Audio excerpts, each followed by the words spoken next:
森に住む竜とは、森に生まれ、森を愛し、森と共に生きる人だった。また、竜とは星を見る人でもあった。星を見上げては祖先の記憶に思いを巡らせ、いつも長く対話した。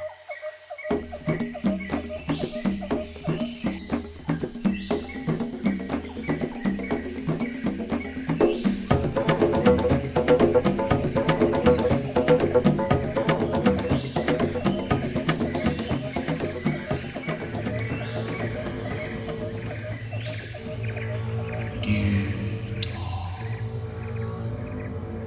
竜だ。我が母なるクワクルワンカ。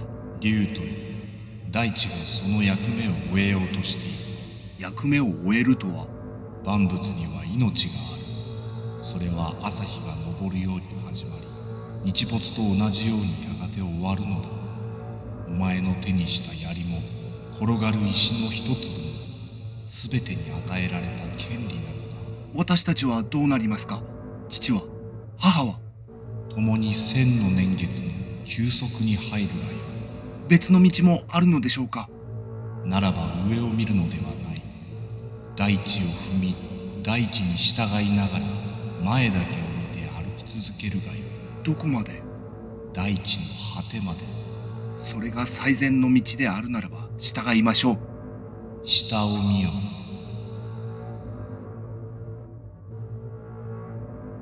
それは森の黄金の砂。一握りを手にして息を吹きかけよ。その鳥たちがお前を見守り祝福するである。さあ行け。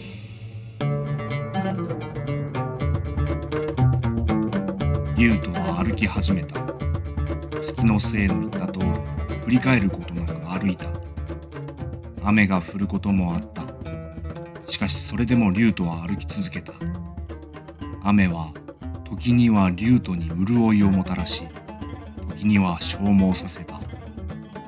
すべては大地の命を救うために。大地の果てを目指して、幾日も幾日もただただ歩き続けた。そして竜とは一人の老人と出会った。お若いの、どこへ行きなさる？大地の果てを目指しております。大地の果てをの。道をご存知でしょうか？それならばゴルゴンの門をくぐるがよい。ゴルゴンの門。さよ。それより先がお前の求める大地の果てにつながる道だ。この好みを持って行け。それがお前の目的の道を照らし出すだろう。竜とは老人に礼を言うと再び歩き始めた。道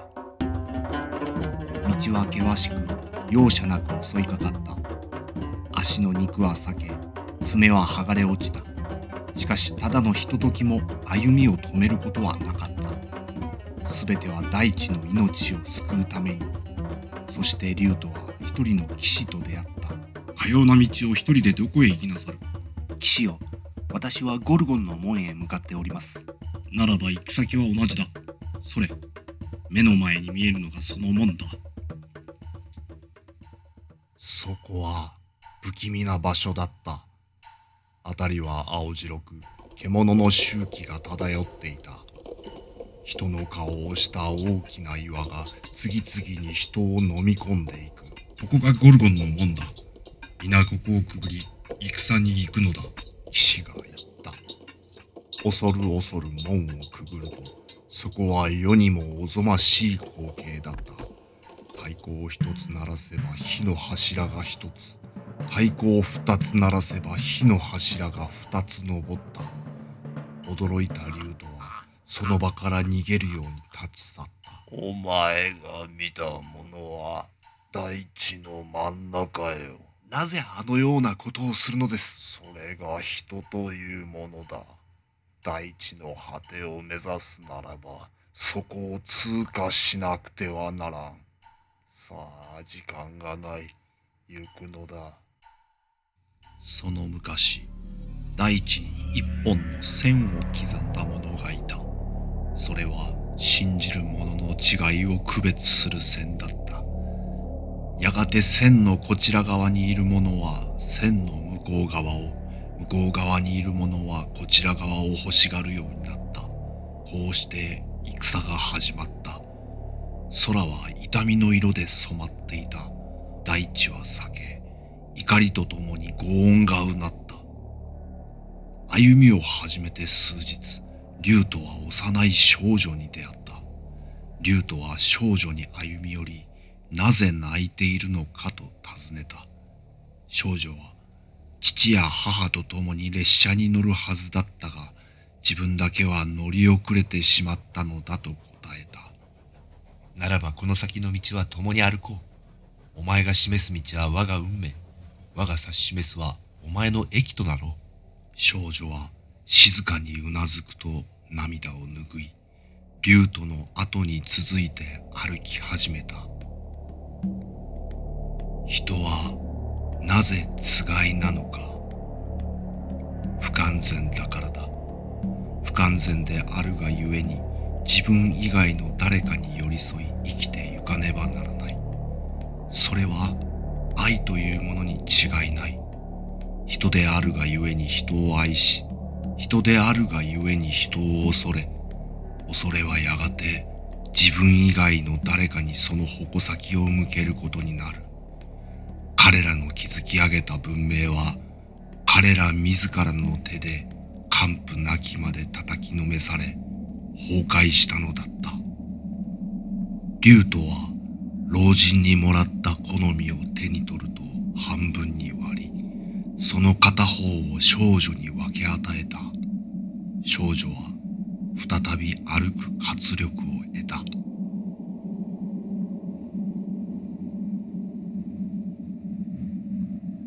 鳥がやってきた。鳥もまた空腹そうだったので、手にした好みをさらに半分に割り、その片方を与えた。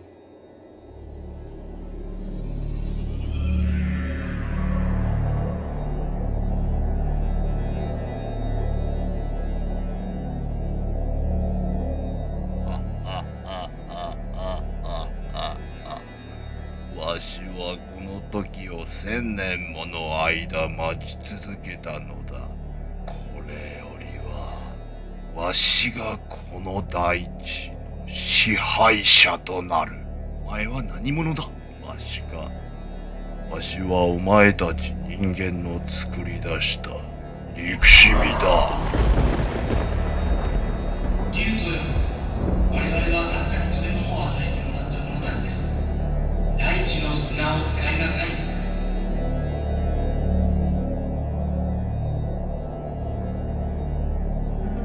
セロ憎しみ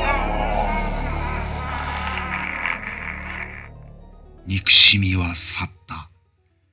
竜とと少女は再び歩き始めた。すべては大地の命を救うために。時折地上にゆらゆらと降り注ぐ雪は、星となった祖先の魂なのだろう。そうやって彼らはこの大地との会話を楽しんでいるのだ。歩き続ける二人は、やがて大地の噂となった。噂を聞きつけ参じたのは、あの時の騎士だった。騎士は槍を開拓の道具に持ち替えていた。噂は噂を呼び、多くの者が力になりたいと二人のもとに集った。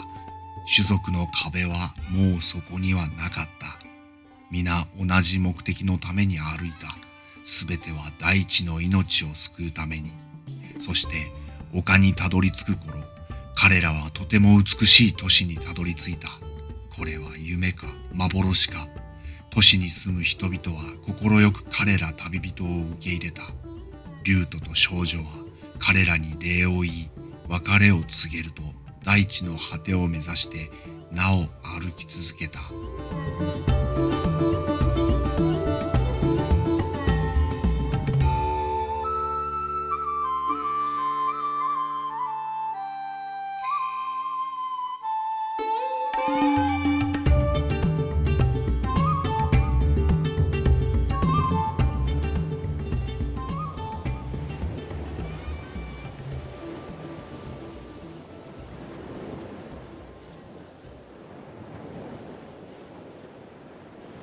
月の精霊クワクルワンカよ。私は数えきれぬ年月旅をしてきました。しかし大地の果てなどという場所はどこにもありませんでした。一体私たちはどうすればいいのでしょうか。クワクルワンカよ。竜とよ、私は今こそ私自身の仮面を取り、お前に素顔を見せよう。あなたは一体誰なのですか。我々の名はネフィリム、太陽の種族である。ネフィリム。私はずっとお前たちを観察してきた。人はあらゆる境界線を大地に刻み、その線を越えてはいがみ合う愚かな種族だ。しかし愛する者のために黙々と歩き続ける種族であることも分かった。大地の果てというのは、お前自身がもう気づいているはずだ。大地に終わりなどない。お前の立っている場所が大地の始まりにして大地の果てなのだ。お前が最初の一歩を踏み出したその時から、お前が歩みを止めるその時まで、お前たちが何をするかで大地は怒りもすれば微笑みもする。憎しみが去った今、大地は活力にあふれている。あの太陽の彼方が見えるか。はい。あの太陽の彼方の地平こそ、私がお前たちに与えるたった一つの境界線だ。さあ、森に帰るがよい。そして未来永劫幸せに暮らすのだ。そう言うとネフィリムは去った。見れば水平線よりまばゆいばかりの朝日が昇る瞬間だった。竜とよ、さあ日の出の時間だ。また新たな朝が始まるのだ。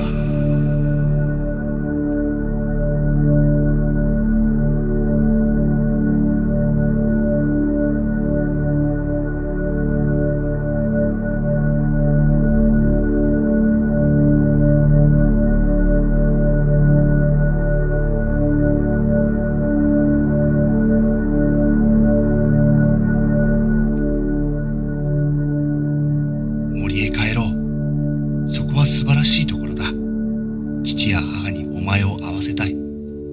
少女は静かにうなずいた。森に帰った二人はその後結ばれ、幸せに暮らし、私の祖先となった。初めて空から大地を見下ろした人間は、その大地の色を青い色に例えたという。彼は気づいていただろうか。この空もまた青の輝きを放っていること。その輝きは黄金にも勝る遥かな輝きであること。そしてその空を誰もが同じように眺めている